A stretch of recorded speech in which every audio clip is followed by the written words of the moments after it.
चित्रकूट विधानसभा BJP हार गई। मेरा मानना है कि जहां डेवलपमेंट जहां नहीं होगा, जहां शिक्षा नहीं होगी, वहां कांग्रेस होगी। विधायक है नीलांशु चतुर्वेदी, किस तरह का क्षेत्र में क्या मानते हैं, किस तरह का विकास कार्य हुआ है? मुझे जो उनसे उम्मीदें थी, मुझे खुद निराशा हुई है। खबरें थी कि आप तो उपचुनाव के दौरान अपनी पोलिंग हार गए थे। सरासर झूठ। नमस्कार, विंध्या टाइम्स में आपका स्वागत है। हमारा खास कार्यक्रम 2023 विधानसभा के दावेदार। सतना जिले की एक महत्वपूर्ण विधानसभा चित्रकूट विधानसभा, भगवान राम से संबंध रखने वाली यह विधानसभा उत्तर प्रदेश से लगा हुआ पूरा इलाका है। लेकिन यहाँ लंबे समय से कांग्रेस काबिज है। कांग्रेस यहाँ पे लंबे समय से जीत रही है। अब बीजेपी के सामने एक बड़ी चुनौती है कि कांग्रेस के इस धरे को अलग करना और वहाँ पे अपने राजनीतिक वनवास को पूरा करना। तो हमारे साथ एक दावेदार के तौर पर पूर्व में भी प्रत्याशी रह चुके हैं उपचुनाव के, शंकर दयाल त्रिपाठी जी हैं। बहुत स्वागत करना चाहूँगा आपका। नमस्कार। पहले तो ये जानना चाहूँगा, क्योंकि लंबे समय से कांग्रेस वहाँ पर काबिज है, बीजेपी को वो सफलता नहीं मिल पा रही है। एक चुनौती के तौर पे देखते हैं, और आगे किस तरह की तैयारियां हैं कांग्रेस को दूर करने के सत्ता से वहाँ से? दरअसल चित्रकूट आज़ादी के बाद जितने चुनाव हुए हैं, उनमें एक चुनाव भाजपा ने जीता है 2008 में 700 वोट से। जहाँ जहाँ शिक्षा का प्रसार हुआ है, जहाँ जहाँ डेवलपमेंट हुआ है, वहाँ वहाँ से कांग्रेस साफ होती गई है। लोगों ने उसे अस्वीकार किया है। दुर्भाग्य से हमारे चित्रकूट क्षेत्र जो राजधानी से 600 किलोमीटर दूर है, और यहाँ की जो आवाज़ होनी चाहिए थी वो ठीक ढंग से सरकार तक गई नहीं, अथवा उन सरकारों ने यहाँ के लिए ठीक काम नहीं किया। क्योंकि 2004 में जब शिवराज जी मुख्यमंत्री बने थे, उसके पहले यहाँ यदा कदा स्कूलें दिखती थी। स्कूल थी तो जर्जर बिल्डिंग थी, कहीं एक शिक्षक कहीं दो शिक्षक, ये शिक्षा की स्थिति थी। रोजगार के कोई साधन नहीं थे, सिंचाई के कोई साधन नहीं थे, बिजली दूर की कौड़ी थी, सड़कें टूटी पड़ी थी, और जो भी अधिकारी होते थे वो भयानक शोषण करते थे। गरीब आदमी जो जंगल पर वनोपज पर उनकी सारी जीवन चलता था, वो खुद परेशान होते। कभी कोई फॉरेस्ट गार्ड उनको रोक लिया, कभी उससे पैसे ले रहा, तो अगर वो लकड़ी बेच के आए, महुआ बेच के आए, तो उनको उसका भरना पड़ता था। तो ऐसी गरीबी भी हो, अशिक्षा भी हो, तो फिर तो वहाँ अवसर कांग्रेस के लिए ही अच्छा रहेगा। ठीक है। 2018 के परिणामों की अगर बात करें, पूरे विंध्य में बीजेपी का प्रदर्शन बहुत अच्छा रहा। बीजेपी लगभग अच्छी स्थिति पर रही, लेकिन फिर भी चित्रकूट विधानसभा बीजेपी हार गई। ये लंबे समय से ये क्या हो रहा है कि बीजेपी वहाँ पर जीत नहीं हासिल कर पा रही? मेरा मानना है कि जहाँ डेवलपमेंट, मैंने भी कहा कि डेवलपमेंट जहाँ नहीं होगा, जहाँ शिक्षा नहीं होगी, वहाँ कांग्रेस होगी। शिवराज जी के आने के बाद से स्थितियाँ बहुत सुधरी, और चित्रकूट क्षेत्र में भी ढेर भर विकास कार्य हुए, ढेर भर सड़कें बनी, स्कूल खुले, अस्पतालों की व्यवस्था हुई, गरीब परक और गरीबों को मजबूत करने की योजनाएं आईं। तो उसका परिणाम ये हुआ कि लोगों ने भाजपा को वोट करना शुरू कर दिया। 90 में जहाँ यहाँ 1300 वोट भाजपा को मिला था, आज हम 60,000, लोकसभा में भी 68,000 मिले हैं, उपचुनाव में 53,000 के आसपास वोट मिला था। तो लोगों का झुकाव तो है पार्टी के साथ। वर्तमान विधायक है नीलांशु चतुर्वेदी, किस तरह का क्षेत्र में क्या मानते हैं, किस तरह का विकास कार्य हुआ है?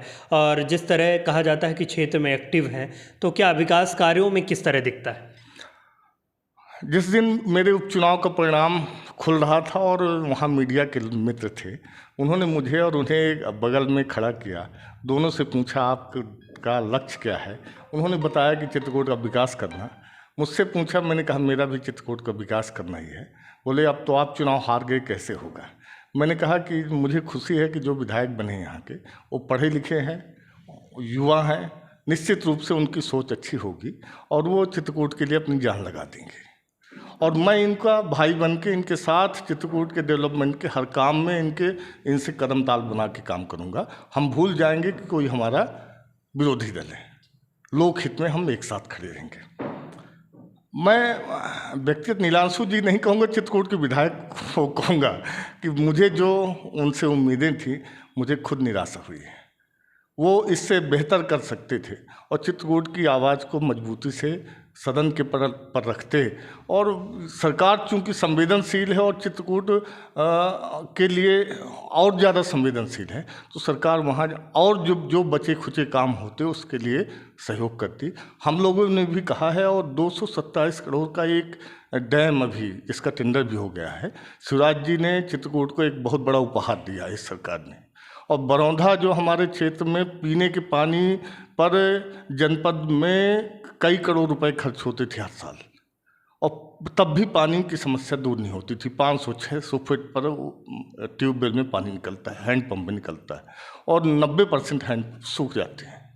सिंचाई तो दूर की बात थी। तो वो जीवनदायिनी है, और जिस दिन उसका शिलान्यास होगा हम पूरे बरौंधा क्षेत्र में, मझुआ क्षेत्र में हर घर में दीपक जलाएंगे। हमारे क्षेत्र के लिए इससे बड़ा और कोई उपहार हो नहीं सकता। और भी कुछ काम बाकी है, क्योंकि पहले जिस अनुपात में यहाँ डेवलपमेंट होना चाहिए था वो हुआ नहीं। तो जो इस सरकार ने किया है अभी और भी करने की ज़रूरत है। अभी हमारे यहाँ बंजर 10,000 हेक्टेयर करीब बंजर ज़मीन पड़ी है। 20 से सेंट्रल रेलवे जाती है, 132 kV की लाइन जाती है। एक तरफ से चित्रकूट वाला हाईवे है, दूसरी तरफ से सिमरिया इलाहाबाद वाला है, प्रयागराज का हाईवे है। यहाँ सारा इंफ्रास्ट्रक्चर मौजूद है। बंजर पथरीली ज़मीन है, पानी भी छोटी इंडस्ट्री के लिए जितना है उतना उस क्षेत्र में निकलता है।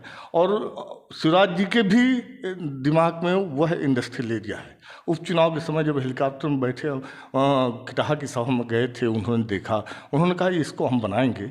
अभी उसी से लगा हुआ रैगांव विधानसभा में नया गांव में इंडस्ट्रियल एरिया के लिए ज़मीन आरक्षित हुई है। चित्रकूट क्षेत्र का और जो भाग है वहाँ तो इतना बड़ा इंडस्ट्रियल एरिया बन सकता है जितना कई पीथमपुर यहाँ समा जाएंगे। और सरकार के और माननीय मुख्यमंत्री जी की ये दिमाग में है। उन्होंने चर्चा में भी कहा कि मालवा की जो उपजाऊ ज़मीन है उसको अब रोकेंगे, और ऐसी बंजर ज़मीन है जहाँ वहाँ इंडस्ट्रियल एरिया लाएंगे। वो थोड़ा समय तो लगेगा ही, क्योंकि चित्रकूट का जो पूरा क्षेत्र फॉरेस्ट का क्षेत्र ज़्यादा आता है, तराई अंचल है, और कई बार दस्यु सरगना और डकैती प्रभावित भी था। प्रमुख तौर पे अगर इसके अलावा भी वहाँ की जो चुनौतियाँ देखी जाए और जो प्रमुख मुद्दे क्षेत्र में माने जाए, वो कौन से मानते हैं आप? देखिए, जब से मैं होश संभाला हूँ, 10 साल का रहा हूँगा, तब से मैं देख रहा हूँ कि मेरे घर और गांव में शाम के बाद से कोई बाहर नहीं निकलता था। खेत में खेती भले उजड़ जाए लेकिन जीवन सुरक्षित रहे, इसलिए दरवाजे बंद करके घर में रहते थे। इतना डकैतों का आतंक था। और अभी 6-7 साल पहले तक शिवराज जी ने यहाँ एक प्रतिज्ञा की थी कि चित्रकूट में तो डकैत रहेंगे तो शिवराज जी का शासन रहेगा, और उन्होंने उसको पूरे चित्रकूट क्षेत्र को आज डकैत मुक्त है। रात में 2 बजे 3 बजे कोई भी कहीं किसी रोड से जा सकता है। तो उसके लिए सरकार और माननीय मुख्यमंत्री जी के लिए बहुत बहुत उनके प्रति आभार व्यक्त करते हैं। यहाँ हर तीसरे चौथे दिन किसी शिक्षक का, किसी गांव के आदमी का अपहरण होता था, अभी 7-8 साल पहले तक। खैर, दूसरा जो यहाँ पानी एक चुनौती है। पानी के लिए तो नेचर में हम जहाँ बसे हुए हैं, ये विंध्य पर्वतमाला का टॉप है, पानी की समस्या है। पर ये दौरी सागर बांध, यहाँ पिंडरा का कुरी बांध और धारकुंडी के पास एक बांध है हमारा, इन सब ऐसे बांध हैं, और छोटे छोटे बांधों से पानी आने वाले टाइम में बेहतर होगा। सरकार संकल्पित है। चित्रकूट भारत का ही नहीं, विश्व पटल पर एक गौरवशाली स्थान है, और उस पर अभी मुझे लगता है कि और काम करने की ज़रूरत है। हम वहाँ हर महीने 10 लाख यात्री आते हैं, और यात्री आते हैं तो निश्चित रूप से उन्हें ज़रूरत होती है, स्थानीय लोगों को रोजगार की संभावनाएं हैं, हम उनको सुगम बनाएं। सड़क एक 4 लेन यूपी वाले हिस्से तक 3 4 लेन जुड़ी हुई हैं। हम मैहर को अगर 4 लेन से जोड़ेंगे ना, तो उससे रोड अच्छी होगी तो लोग उस रोड से चलना पसंद करेंगे, और जब चलेंगे तो उनको ढाबे की भी ज़रूरत होगी, टायर में हवा भराने की भी ज़रूरत होगी, कुछ किराने के सामान खरीदने की ज़रूरत होगी। तो स्वाभाविक रोजगार बढ़ता है और स्थानीय स्तर पर बढ़ता है, क्योंकि और ऐसा कोई यहाँ कारण नहीं जिससे हम बहुत सारे रोजगार पैदा कर दें। वनोपज है, बरौंधा हमारा क्षेत्र है, बरौंधा में हम छोटी छोटी वनोपज की इकाइयाँ डालकर उसको ठीक कर सकते हैं। माननीय वन मंत्री जी, जो प्रभारी मंत्री जी भी हैं, उस संबंध में उनसे मैंने पत्र भी लिखा था, उनसे व्यक्ति साहब मिला भी हूँ कि ऐसा कुछ हम वन विभाग ही उसको करे, कोई इंडस्ट्री वाला बाहर से आके यहाँ इंडस्ट्री शायद डालना पसंद नहीं करेगा, तो उसको वन विभाग की गोदामें बनी है, उन्हीं पर हम फिर से शुरू, शहद संग्रहण है, आपके आंवला बहुत होता है, आंवले से गोलियां हो, टॉफ़ी हो, कुछ भी ऐसा वहाँ बनाया जा सकता है। और उस संबंध में वन मंत्री जी गंभीर हुए थे कि मैं इसको सर्वे कराता हूँ। ठीक जी, ये अंतिम ओर बढ़ते हैं, क्योंकि आप लगातार क्षेत्र में भी एक्टिव हैं। क्षेत्र में आप अपने प्रति किस तरह का एडवांटेज देखते हैं? अगर पार्टी आपके ऊपर दांव लगाती है, आपको टिकट देती है, तो आप किस तरह के अपने आप को वहाँ क्षेत्र में प्लस पा रहे हैं? देखिए, मैं अपने लिए तो कोई कमेंट नहीं करूँगा। बी पॉजिटिव से मैं खुद सकारात्मक सोचता हूँ, इसलिए मुझे नहीं लगता कि मेरे लिए कोई नकारात्मक बातें हैं लोगों के मन में। आप उपचुनाव जी, जहाँ जाता हूँ लोगों का प्रेम सम्मान मिलता है, और मैं भी कोशिश करता हूँ और बड़े दावे के साथ कहता हूँ। और उपचुनाव हारने के 6वें दिन से मैं डोर टू डोर चित्रकूट के एक एक बस्ती में, एक एक जंगल की झोपड़ी पे गया हूँ। दरवाज़ा अंदर से बंद है, मैंने सांकल बजाई, अपना नंबर दिया है कि 2 बजे रात भी मेरी ज़रूरत हो तो आप मुझे याद करना। जो सक्षम व्यक्ति होते हैं, कोई आपातकाल स्थिति होती हो, प्राइवेट अस्पताल डॉक्टर ढूंढ लेते हैं, या कोई समस्या हुई उसका समाधान कर लेते हैं। लेकिन जो गरीब होता है, जो जंगल में बसा है, जिसके पास संसाधन नहीं है, वो ज़रूर सोचता है कोई मेरी मदद के लिए आ जाए। और मैंने नंबर दे के जब उनसे ये सब कहा कि मैं 2 बजे रात फ़ोन उठाऊंगा, तो मैं आज भी 2 बजे रात फ़ोन उठाता हूँ। मेरी जो सामर्थ्य है, उसकी जो यथासंभव मदद होती है मैं करने का प्रयास करता हूँ। और जब आप किसी के लिए बेहतर करेंगे तो आपके बारे में वो बुरा तो सोच नहीं सकता। उपचुनाव की बात की आपने, खबरें थी कि आप तो उपचुनाव के दौरान अपनी पोलिंग हार गए थे। सरासर झूठ। 1992 में पटवा जी की सरकार थी, माननीय पटवा जी की, और उस समय उन्होंने चित्रकूट में परिक्रमा पथ का चौड़ीकरण किया था। और वहाँ हमारे बिंद क्षेत्र के कद्दावर नेता थे माननीय अर्जुन सिंह जी, उन्होंने एक बड़ी रैली की थी कि राम के भक्तों ने राम की शिलाएं तोड़ दी। वहाँ तब चलना मुश्किल था, लोग यात्री घायल होते थे, कोई गिरता था, रास्ता नहीं था, सकड़ी से वहाँ पहाड़ी रास्ता था। तो उस सरकार ने उसको बेहतर बना दिया था। जब यहाँ कांग्रेस ने भारी विरोध किया, 10,000 वाहनों से देश भर से लोग बुलाए, उन्होंने कहा कि ये सब गड़बड़ किया, इन्होंने राम के भक्तों ने राम की शिलाएं तोड़ी।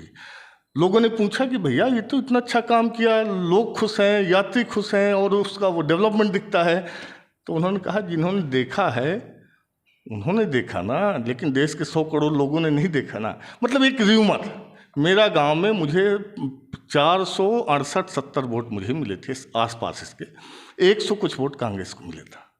अब कैसे वो राहुल भैया बयान देगा, इतने बड़े वरिष्ठ नेता हैं, मुझे समझ में नहीं आता। अगर झूठ बोलना, दुष्प्रचार करना, वो तो कांग्रेस की फितरत है और उस पर कुछ जाने की जरूरत नहीं है।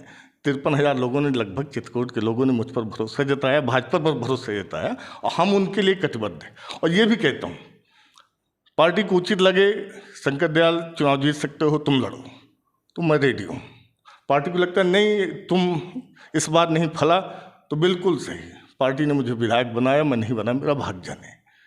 जिसको पार्टी उपयुक्त मानती है उसको देते, मैं उसके साथ हूँ। मैं अपने जीवन को कभी कलंकित नहीं करूँगा, पूरी तरह खड़े रहेंगे किसी को भी पार्टी को उम्मीदवार। बिल्कुल बिल्कुल बेशक। मैं क्यों ऐसा कलंक लेके जाऊँगा? मैं कहीं ये फैसला करने वाला मैं नहीं होता, चित्रकूट के 2 लाख मतदाता फैसला करेंगे। ठीक है, तो ये थे हमारे साथ शंकर दयाल त्रिपाठी जी, जिनका सीधे तौर पे ये कहना है कि पार्टी अगर उम्मीदवार बनाएगी तो वो क्षेत्र में पार्टी के बीच अपनी कर्तव्यता दर्ज कराएंगे। अगर पार्टी उम्मीदवार नहीं बनाती है तो पार्टी के साथ खड़े रहेंगे। बहुत बहुत